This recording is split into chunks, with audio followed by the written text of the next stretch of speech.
Time. David, what do you think the impact of the coronavirus will be on Jewish practice and observance, not just in these present days, but in the long term?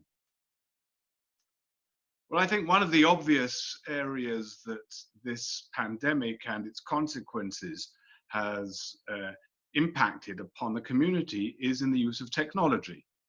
And that's both a blessing and a curse, as in so many ways, technology has always been that. Obviously, is the fact that this enables people to communicate over distances and without needing to move outside their homes. And that is a great blessing in so many ways, and obviously has ramifications in terms of liturgical celebrations, and as well as in terms of, I would say, perhaps even a Jewish prior emphasis upon study together.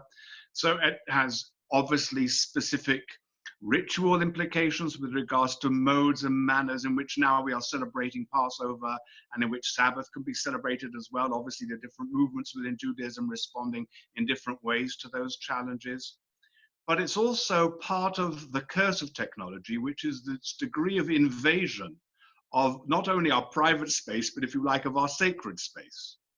And there we have a real challenge as to seeking to protect certain, if you like, of the greater sanctities of Jewish life, most notably the Sabbath itself, from the erosion that has already been there from modern technology and threatens to undermine the degree to which we can keep the Sabbath as a day that transcends technology and innovation to be able to nurture the spiritual dimension of the individual relationship with community, and above all, the sense of the transcendent in our lives. So I suppose it's about controlling the technology and not being controlled by it. Is that what you're getting at? Indeed, that's the ideal, but that's all well and good to say that, because the moment technology becomes part of our lives, it's very difficult to be able to discipline it and to restrict it. It's very difficult for people to learn to observe the Sabbath. There are obviously many that do, but it's something that it's very challenging if you have not absorbed it with your mother's milk. If we've been born into a way of life, as I was blessed, from my point of view, blessed to have been into, so the Sabbath is a shut-off day in which the intrusions of modern technology do not dominate the way you celebrate that day, is not difficult at all. You accept it as part and parcel as you do laws of keeping kosher, or if you become a vegan like me, a vegan way of life. But that actually is a good example, because to become vegan when you've been a carnivore is really difficult. I can tell you that from experience, and you know as well in terms of how challenging that can be. And it's therefore for people who have become accustomed to the use of technology in their lives, to have one day in which there is no phone, no television, no computer, in which it's completely shut off so that you can deepen your spiritual consciousness and identity, is very, very difficult. So I actually don't think we will ever recover from this challenge. I think technological invasion is a reality. We can do our best to limit it, but we will never really conquer it. So what does that mean theologically, David, in terms of our understanding of big questions, our asking of big questions, our relationship with the Almighty? So, for example, many of us, yourself included, are at home. You may be at home with a partner or children, but one's at home not connected with other members of the community. The only connection is through this technology. What impact does that have in terms of the big questions? I don't know if it really does, other than to give us the time for more reflection over those issues. I don't know whether it really impacts on that. I suppose the obvious ways, I'm trying to think now, not in terms of the big question for the big person, but the big question for the little person. And that is, and I suppose a challenge like this and a pandemic, and the degree to which we understand our inextricable interconnectedness and our vulnerability at the same time, leads us perhaps to have a better perspective on life and to get our priorities a little bit better in order, but above all, to develop our sense of gratitude and appreciation. And at its heart, I understand, especially I think from a Jewish perspective, that is the essence of what the first commandment is. The first commandment is not a theological challenge as much as if you like, a theological engagement. And of course, Maimonides, as you know well, says you cannot fulfill that commandment to know and love God without studying science and being aware, therefore, of the physical world and of its scientific realities. Perhaps there is a possibility here that science and religion, which the Western world has tended to portray in some kind of adversarial manner, can be better appreciated as complementary and mutually supportive as a result of a crisis like this.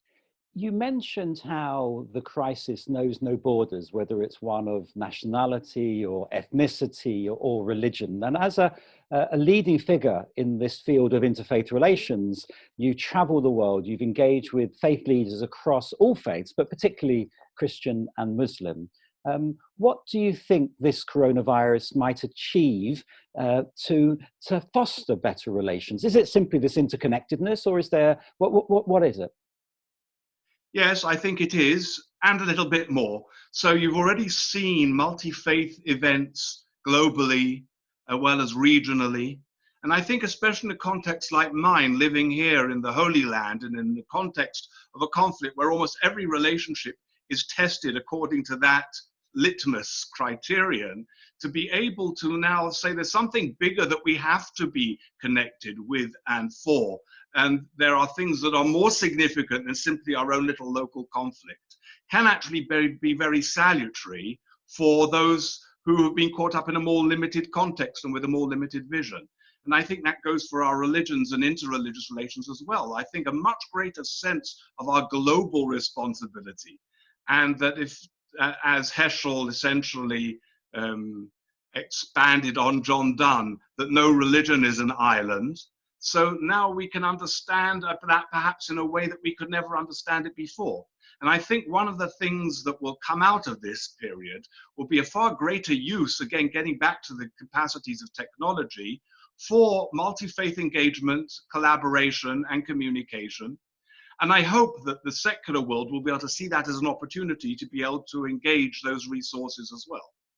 Because, of course, it's not just the secular world that needs to take seriously the religious world. It works both ways, doesn't it? Absolutely. So that goes back again to what I was talking before of the intersection between science and religion, science and faith, whatever. Personally, I prefer the word religion because I'm not sure that all religions are faiths. That's another conversation, David. But we're moving towards the end of this conversation. And I slightly worry that all this interconnectedness is going to be very elitist. The people who, can afford to either travel or to engage, but actually there are parts of the world that can't do this, and that this is a matter of life and death. And there's a danger that we become a bit more territorial, less interconnected, and more narrower. Or am I just being a little bit pessimistic? No, I think that is a worry. I'm not sure there's anything we can do about it.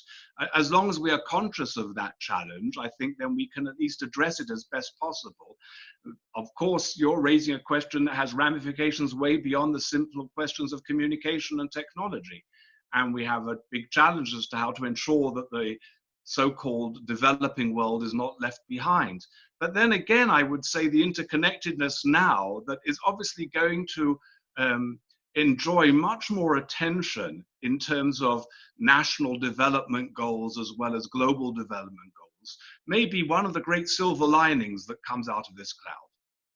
And one final question. Is it possible to engage in a genuine dialogue, as Martin Buber would call it, through this technology?